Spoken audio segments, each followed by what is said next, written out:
শুক্রবারের দুপুর রাজধানী ঢাকায় জুমার নামাজের আগে শহর যেন এক অদৃশ্য ছন্দে ধীর হয়ে আসে।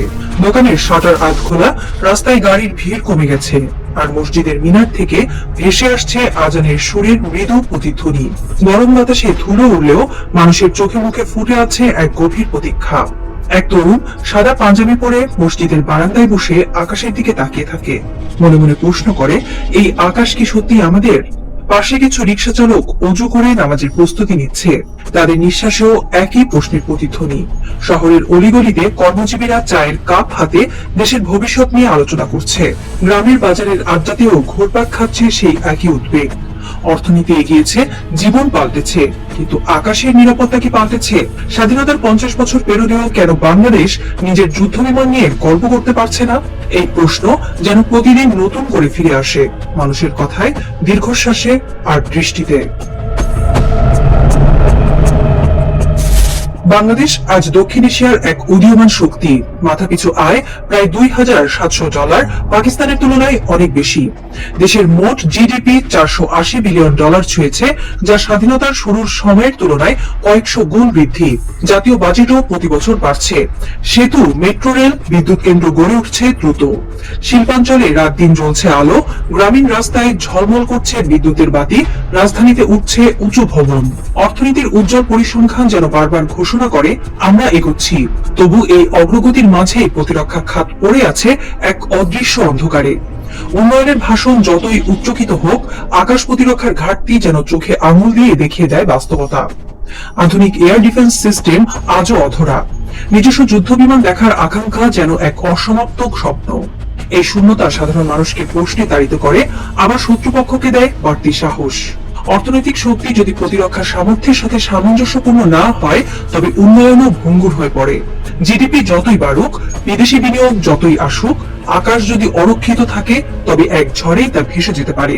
যে দেশে শিল্পপতিরা বিদেশ সফরে $বিলিয়ন ব্যয় করেন, সেখানে প্রতিরক্ষার জন্য প্রয়োজনীয় বরাদ্দ না থাকা এক নির্মম বৈপরীত্য। পাকিস্তান বহু আগে সাহসী সিদ্ধান্ত নিয়েছে। তারা চীন থেকে এনেছে JF-17 থান্ডার, তুরস্ক থেকে উন্নত ড্রোন, রাশিয়া থেকে সামরিক প্রযুক্তি। অর্থনীতি দুর্বল হলেও তারা জানে রাষ্ট্রকে টিকিয়ে রাখতে হলে আকাশ প্রতিরক্ষা অপরিহার্য। বাংলাদেশ এখনো সিদ্ধান্তহীনতা আর রাজনৈতিক দ্বিধার বেড়াজলে আটকে আছে। আমাদের অর্থনৈতিক সক্ষমতা থাকলেও প্রতিরক্ষায় তার প্রতিফলন মেলে না, বরং সাজানো উন্নয়নের গল্প আড়াল করে রাখে সার্বভৌমত্বের প্রকৃত দুর্বলতা। বাংলাদেশকে শুধু বাইরের চাপেই নয়, ভেতরের অস্থিরতাও করে তোলে পরাধীন। মিডিয়ার নিয়ন্ত্রণের আড়ালে তৈরি হয় বিভ্রান্তি, অর্থনীতির চাকা ঘুরতে থাকে বিদেশি শর্তে।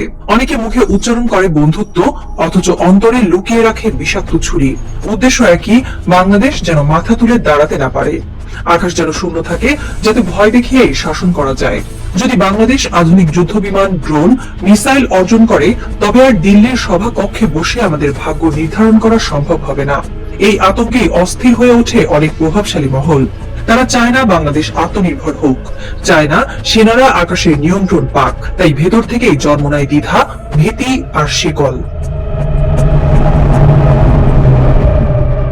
বছরের পর বছর শুনতে হয়েছে এই অজুহাত।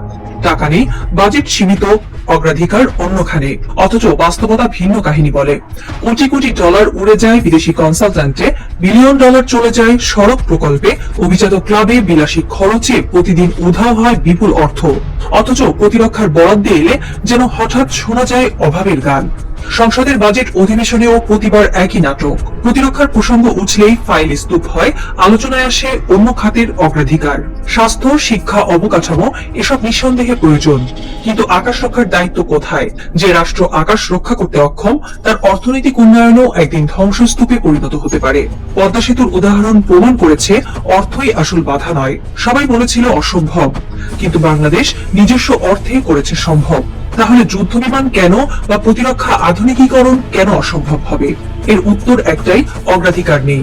সরকারি দপ্তরের বিলাসী খরচ আর বিদেশি সফরে উড়ে যাওয়া কোটি কোটি টাকা সাধারণ মানুষকে ক্ষুব্ধ করে, কারণ তারা বোঝে উন্নয়ন মানে শুধু চকচকে সড়ক নয়, নিরাপদ আকাশও। টাকা নেই আসলে এক মুখোশ, বাস্তবে টাকা আছে, কিন্তু নেই সদিচ্ছা। আমরা যদি বারবার এই অজুহাত মেনে নেই, তবে একদিন হয়তো অর্থনৈতিক সমৃদ্ধি থাকা সত্ত্বেও রক্ষা করতে পারবো না নিজেদের। তখন প্রমাণ হবে অভাব টাকার নয়, অভাব সাহসী নেতৃত্বের। তাই এখন দরকার নতুন কাহিনী, যেমন একসময় লেখা হয়েছিল পদ্মা সেতুর গল্প। দরকার জাতীয় ঐক্য, যেখানে মানুষ বলবে আমরা অভুক্ত থাকবো, তবু আকাশকে রক্ষা করব। অর্থ নেই নয়, দরকার দৃঢ় ইচ্ছাশক্তি আর আত্মমর্যাদার সিদ্ধান্ত। বাংলাদেশের প্রতিরক্ষা প্রায়শই প্রভাবিত হয় ঢাকার বাইরে থেকে। সবচেয়ে বড় বাধা হয়ে দাঁড়ায় দিল্লি। ভারতের কৌশল স্পষ্ট, বাংলাদেশ যেন কখনো আকাশে শক্তিশালী না হয়, কারণ একটি আত্মনির্ভর রাষ্ট্র মানে স্বাধীন কণ্ঠ, স্বাধীন সিদ্ধান্ত। আর সেটাই ভারতের আঞ্চলিক প্রভুত্বে ধাক্কা দেয়। বছরের পর বছর দিল্লির নীতি আমাদের প্রতিরক্ষাকে শিকলে বেঁধে রেখেছে। কখনো সামরিক চুক্তির নামে শর্ত চাপানো হয়েছে, কখনো কূটনৈতিক সম্পর্কের আড়ালে সহযোগিতা আটকে রাখা হয়েছে। ভারতের উদ্দেশ্য সুস্পষ্ট, বাংলাদেশ যেন সবসময় তার ছায়াতলে নির্ভরশীল থাকে। তাই তারা সচেতনভাবেই দুর্বল রাখতে চায় আমাদের আকাশ প্রতিরক্ষা। কিন্তু নতুন প্রজন্ম চায় ভিন্ন পথ, সেনারা চায় মুক্ত আকাশ। দিল্লির এই নীতি হয়ে উঠছে অদৃশ্য শিকল, যা আমাদের সম্ভাবনাকে বারবার আটকে দিচ্ছে। ভাবুন এক সাহসী সকালের কথা, যখন বাংলাদেশ ঘোষণা দিল চীন থেকে 24টি J-10C যুদ্ধ বিমান আসছে, পাকিস্তান থেকে 32টি JF থান্ডার, তুরস্ক থেকে 12টি অকিনজি ড্রোন আর HQ-9B মিসাইল সিস্টেম বসানো হচ্ছে আঞ্চলিক ঘাঁটিতে। ঢাকার আকাশে তখন গর্জন তুলবে বাংলার বাহিনী। শিশুরা আর প্রশ্ন করবে না, মা এটা কি আমাদের? মা গর্ব ভরে বলবে, হ্যাঁ এটা আমাদের আকাশ। সেই দৃশ্য বদলে দেবে প্রজন্মের আত্মবিশ্বাস। গ্রামে শহরে ছড়িয়ে পড়বে নতুন গর্ব। পৃথিবী জানবে বাংলাদেশ মাথা উঁচু করে দাঁড়াতে শিখেছে। জুমার নামাজ শেষ হয়েছে, মসজিদ থেকে বেরিয়ে আসছে মানুষের ভিড়। কেউ দোয়া শেষ করে হাত মুখে বুলিয়ে নিচ্ছে, কেউ হেঁটে যাচ্ছে ধীর পায়ে। শহরের রাস্তায় ধীরে ধীরে ফিরছে কোলাহল, তবে মানুষের মনে রয়ে গেছে এক নিস্তব্ধ আবহ।